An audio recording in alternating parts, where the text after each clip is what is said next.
वक्फे के बाद गुफ्तगू में दोबारा खुशामदेद। काबुल चलते हैं, टेलीफोन लाइन पर हमारे साथ मौजूद हैं अफगानिस्तान के सीनियर सहाफ़ी जनाब डॉक्टर हुसैन यासा साहब, Afghanistan group of news papers के वो सरबराह हैं। अस्सलाम वालेकुम डॉक्टर साहब।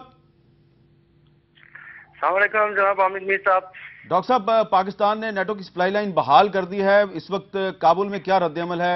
लोग पाकिस्तान से खुश हैं या अभी भी कुछ शिकवे शिकायतें हैं? देखिए, पाकिस्तान के साथ जो अफगानिस्तान के ताल्लुकात हैं उसके कई एक पहलू हैं, और ये जो नेटो की सप्लाई का जो मामला है उसके जो सारे जो ये जो मल्टी फैसेटेड रिलेशन है उसमें से शायद एक फैक्टर हो। यहाँ पे लोगों ने इसका इस्तकबाल किया है, और यहाँ पे जो तजज़ियागार जो मुख्तलिफ सर्कल्स हैं उनके और हमारे दूसरे जो रेलेवेंट ऑफिशियल्स हैं, सबके चेहरों पे जो है वो एक इत्मीनान की लहर सी देखने में आ रही है। आप ये बताएं कि इससे अफगानिस्तान के अवाम को क्या फायदा होगा? देखिए जनाब, इसमें यह है कि सबसे पहले तो आपको ये फैसला करना है कि आया टेररिज्म वाकई एक चैलेंज है अफगानिस्तान के लिए और पाकिस्तान के लिए और रीजन के लिए कि नहीं। और मैं फॉलो करता रहता हूँ पाकिस्तानी मीडिया को। वहाँ पे जो है लोगों और तो आपके जो मुख्तलिफ तजज़ियाकार हैं उनके जो बेसिक अप्रोचेज में उसमें काफ़ी फ़र्क है, लेकिन इसमें जो है अफगानिस्तान के अक्सरियती जो पॉपुलेटेड एरिया हैं इंक्लूडिंग हमारे पश्तून भाई, हज़ारा, ताजिक, उज़्बेक, जो मेजोरिटी जो एरिया है वो तालिबान को अभी भी चैलेंज समझते हैं और उन्हें एक टेररिस्ट ग्रुप के तौर पे रिकॉग्नाइज करते हैं, और उनके खिलाफ ख्वाहिश ये है कि वो इंटरनेशनल लेवल पे और रीजनल लेवल पे ताउन हो। जी, बहुत शुक्रिया डॉक्टर हुसैन यासा साहब। हुसैन यासा साहब ने परसेप्शन की बात की है, तो मौला बख्श चांडियो साहब जो हैं, इनसे मैं खुद सवाल करने की बजाय इनको जो आम लोग हैं, पाकिस्तान के आम लोग, एक रैंडम सा हमने छोटा सा सर्वे किया, जरा सुनिए आम लोग क्या कह रहे हैं। अमेरिका की जो वजीर खारजा जो है ना, उन्होंने सॉरी का लफ्ज़ इस्तेमाल किया। ये सॉरी का लफ्ज़ नहीं होता। हमारे इतने फौजी शहीद हुए हैं तो इनके लिए अपोलोजाइज का लफ्ज़ इस्तेमाल होना चाहिए था। हमें ये गुलामी नहीं चाहिए। नेटो की सप्लाई क्या है, क्यों खोल रहे हैं? हमारे ही भाई मारे जा रहे हैं ना। हुक्मरानों ने नेटो की सप्लाई बहाल करके मुसलमानों को गैरत को निस्तनाबूद कर दिया है। अल्लाह ताला ने आपको कह दिया कि यहूदो नसारा जो हैं वो आपके दोस्त नहीं हो सकते हैं, तो आप अल्लाह पर इत्माद करें, ना कि यहूदो नसारा पर इत्माद करें। गलत किया है, ये नेटो सप्लाई बिल्कुल गलत है, ये नहीं होनी चाहिए। ज़ाहिर है नेटो सप्लाई होगी, कंटेनर आएंगे तो पाकिस्तान को भी इनकम होगी। चलें, एक आदमी ऐसा है जिसने इसमें से कोई मस्बत पहलू भी निकाला है। चांडियो साहब देखें, तालिबान भी पाकिस्तान की फोर्सेस पे हमला करते हैं और अमेरिकन ने भी पाकिस्तान की फोर्सेस पे हमला किया। आम आदमी जो है वो ये सोचता है कि जी फ़र्क क्या हुआ तालिबान में और अमरीकी फ़ौज में, कि तालिबान तो मार्केट हमला करके भाग जाते हैं, चले जाते हैं, लेकिन हमने उस पर उनसे कहा अपोलॉजी करो, अपोलॉजी नहीं की उन्होंने। हमने कहा ड्रोन हमले बंद करो, उन्होंने ड्रोन हमले बंद नहीं किए, और एक सॉरी की। तो उनमें और तालिबान में क्या फ़र्क है? दो तीन बातें हैं। एक तो फातिमी साहब ने और फिल्म के बाद जो तबसरा किया है वो भी गौर तलब है जी जिक्र करने के लिए, उस पर तफसील में नहीं जाता कि उन्होंने जहां मजम्मत की है इन चीज़ों की, वहां एक बता दिया कि जवाज़ भी बनाया है। इधर के कुछ लोगों ने ज़मीन को इस्तेमाल करके उनको जवाज़ फराहम किया है, वो भी उनके लोग हैं। बिल्कुल ठीक है। जिन्होंने उनकी सरपरस्ती की वो भी लोग हैं। कौन कौन है मैं उनको नहीं कहता, और किस किस शख्सियत ने, अब हमारी सियासत के रहनुमाओं ने उनको कबूलियत का दर्जा दिया है कि यहाँ आओ, हमारे हो, अपने हो, वो सब के सब उनकी गेम खेलते हैं। मैं इसका जवाब देकर फिर एक और बात करना चाहता हूं। देखिए, अमेरिका पाकिस्तान में भी और दुनिया में भी कि मुसलमानों में भी कोई आइडियल मुल्क नहीं है। कोई हमारे साथ कोई मुश्किल वक्त में उसकी कोई ऐसी मिसाली दोस्ती नहीं रही। हर मुश्किल वक्त में उन्होंने कोई हमारे साथ ऐसा नहीं किया। तो यहाँ लेकिन एक रियासती मामलात है, हुकूमती मामलात भी नहीं कह रहा, रियासती मामलात कह रहा हूँ। वो यही है कि हमको देखना है कि हम अकेले रह सकते हैं इस पूरी दुनिया में। जहां पूरी दुनिया एक तरफ हो, पाकिस्तान अकेला चल सकता है, कायम रह सकता है, और क्या हमारे लोगों की ज़िंदगी में आसानियां आ सकती है। ये मामलात रियासती मामलात है, और हर हुक्मरान को ये चीज़ें भी सोचनी होगी, चाहे वो कितनी भी तनकीद बर्दाश्त करे। मैं एक बात ख़ास आपकी माफ़ी मांगता हूँ। आपने अपने आगाज़ में, मैं इनका भी टाइम ले रहा हूँ एक पल के लिए, अपने आगाज़ में कहा है कि आज 4 जुलाई है। हो सकता है 4 जुलाई काबिल ज़िक्र हो, लेकिन मीर साहब हमारे लिए 5 जुलाई बड़ा, कल जो आने वाला है वो बड़ा अहम दिन है हमारे लिए। 4 जुलाई एक मुल्क का यौम आज़ादी है, 5 जुलाई पाकिस्तान में यौम गुलामी, फिक्र की गुलामी, फिक्र की गुलामी, फिक्र की गुलामी, आज़ादी की गुलामी, कौमों की गुलामी, जमहूरियत की गुलामी, पार्लियामेंट की गुलामी, उनका दिन है।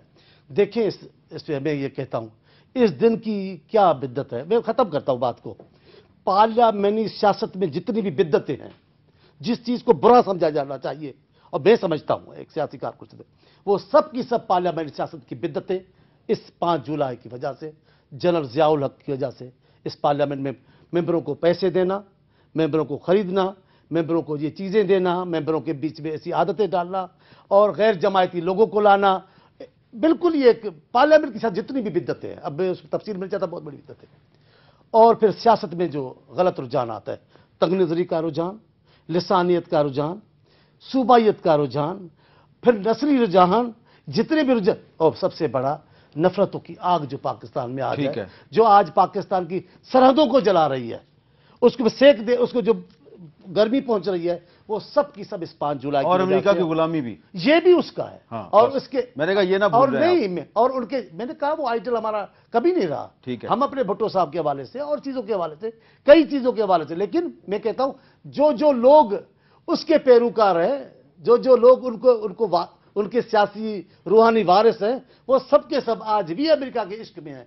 लेकिन अब क्योंकि वो हुक्मरान नहीं है, काश आज वो हुक्मरान होते तो आज उनकी लबो लहजा सुनने जैसा होता, पूरा पाकिस्तान सुनता। जो आज हम पर तनकीदें कर रहे हैं, उनका अपना अंदाज क्या होता। आप शायद भूल गए जनरल ज़ियाउल हक की मजलिस शूरा के कुछ नामी ग्रामी लोग जो हैं वो आपकी पार्टी में इस वक्त भी, अफराद का आना और है, पार्टी का कायद होना और है। अच्छा शाहमूद कुरैशी साहब, आप ये बताएं कि इस वक्त तो आप एक अपोजिशन पार्टी के वाइस चेयरमैन हैं और कल आप एक जलसे से खिताब भी फरमाएंगे। अगर आप इस वक्त हुकूमत में होते, आप क्या फैसला करते? चांडियो साहब कह रहे हैं कि जी अगर ये लोग हुकूमत में होते तो ये 10 कदम और आगे जाते हैं अमेरिका की मोहब्बत में। आप ये आज बताइए कि अगर आप इस वक्त हुकूमत में होते और 48 ममालिक और अमेरिका आपसे मुतालबा कर रहा होता कि सप्लाई लाइन बहाल करो, तो आप क्या फैसला करते? देखिए, अगर हम हुकूमत में होते तो हम वो करते जो इंटरनेशनल कम्युनिटी हमसे चाह रही है। इंटरनेशनल कम्युनिटी क्या चाह रही है? इंटरनेशनल कम्युनिटी चाह रही है कि पाकिस्तान उनके साथ तावन करे अफगानिस्तान के अमन और इस्तेहकाम में, और पाकिस्तान की भी ये ख्वाहिश है कि अफगानिस्तान में अमन भी हो, इस्तेहकाम भी हो। ठीक है, इंटरनेशनल कम्युनिटी चाह रही है कि अफगानिस्तान की इकोनॉमिक डेवलपमेंट में पाकिस्तान अपना रोल प्ले करे, और पाकिस्तान को उस पर कोई इतराज़ नहीं है, और हम इंटरनेशनल कम्युनिटी के जो शेयर्ड ऑब्जेक्टिव्स हैं उनमें उनके हिस्सेदार होते। अब एक और बात, इंटरनेशनल कम्युनिटी ने काबुल कॉन्फ्रेंस में एक सिमत का तयन कर दिया। वो सिमत क्या है? वो कहती हैं कि मसले का हल जंग नहीं है, मिलिट्री सोल्यूशन नहीं रहा। 10 साल लोग मरवाने के बावजूद, अरबों डॉलर झोंकने के बावजूद, मोस्ट सोफिस्टिकेटेड टेक्नोलॉजी के इस्तेमाल के बावजूद मिलिट्री कामयाबी दिखाई नहीं दे रही। चुनाचे काबुल कॉन्फ्रेंस में इंटरनेशनल कम्युनिटी ने एक नई हिकमत अमली को एंडोर्स किया, वो है रिकन्सिलिएशन और री इंटीग्रेशन। हम अगर हुकूमत में होते तो इंटरनेशनल कम्युनिटी की उस policy of reconciliation and re integration में फैसिलिटेटर का रोल प्ले करते और अफगानिस्तान में अमन इस्तेहकाम के लिए आगे बढ़ते। अब मसला क्या है? मसला ये है, बदकिस्मती से अफगानिस्तान में अमेरिका को कामयाबी हासिल नहीं हुई और वो इलेक्शन ईयर भी है। अब ये मलबा और ये नाकामी और जो पैसे का ज़िया, जो अमवात हुई हैं, उसका जिम्मेदार किसको ठहराया जाए?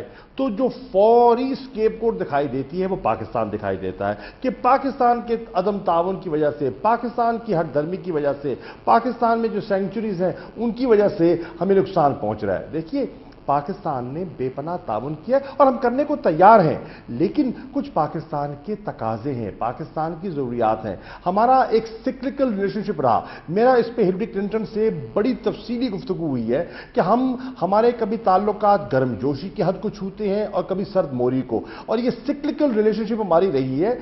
आइए हम इससे बाहर निकले और एक इंड्योरिंग पार्टनरशिप की तरफ बढ़े। लेकिन एक मरतबा फिर जिस तरह रेमंड डेविस का वाकया हुआ और जो अमेरिका का रवैया था, सलाला पर अमेरिका का जो रवैया था, नेटो की बहाली पर पाकिस्तान की जायज बातों को भी नजरअंदाज कर देना और जो हाकमाना रवैया है, इससे वो इंड्योरिंग पार्टनरशिप का तासुर नहीं मिलता और पाकिस्तान की अवाम, पाकिस्तान की पार्लिमान जो है उसकी सोच मुख्तलिफ हो चुकी है।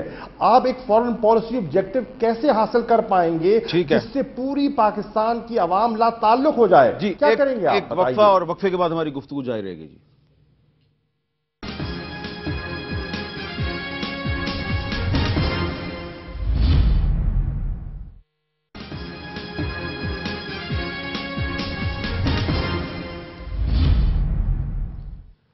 हब्स बढ़ती जा रही है, सियासी हब्स और सियासी गर्मा गर्मी में इजाफा हो रहा है। नेटो सप्लाई लाइन की बहाली से ऐसा लगता है कि मजीद हब्स बढ़ेगा, मजीद गर्मी बढ़ेगी। इस वक्त स्टूडियो में हमारे बड़ी हब्स है, बहुत गर्मी है, पता नहीं इसकी वजह क्या है, कोई टेक्निकल खराबी है या मौसम ही ऐसा है या ये सियासत की गर्मी है, कुछ पता नहीं है। क्योंकि फातमी साहब बार बार जो है वो पंखा बना के कागजों का और उसको झल रहे हैं क्योंकि बहुत गर्मी है, पसीने छूटे हुए हैं।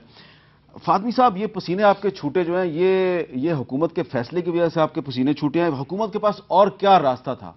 आप बिल्कुल सही फरमा रहे हैं, मगर पार्लियामेंट के रेजोल्यूशन में एक लफ्ज इस्तेमाल किया गया था कि review and revisit foreign policy, यानी सिर्फ ये सिंगल आइटम एजेंडा नहीं था, ये था कि मुशर्रफ साहब जिनकी कंट्रीब्यूशन जो है वो हिस्टोरिक नेचर की है इस मुल्क का बेड़ा गर्क करने में। आप यकीन मानिए जितना नुकसान इस शख्स ने पहुंचाया है, इसकी तारीख जो है इसका जिक्र करेगी नेक्स्ट 100 ईयर्स के लिए। इससे ज्यादा नुकसान जनरल ज़ियाउल हक ने पहुंचाया। बिल्कुल आप सही फरमा रहे हैं और इसलिए मैं चांडियो साहब की बात से एग्री करता हूं। मगर जिस किस्म की अंडरस्टैंडिंग और एग्रीमेंट, जिस किस्म के कंसेशन, जिस किस्म की सरेंडर ऑफ नेशनल सॉवरेंटी इस शख्स ने अमेरिका को दिया, अनप्रेसिडेंटेड है। आज परवेज मुशर्रफ साहब इंटरव्यूज में कह रहे हैं कि जब मुल्क कमजोर हो जाता है फौज मुल्क बचाने आती है, तो ये क्या? This is treason.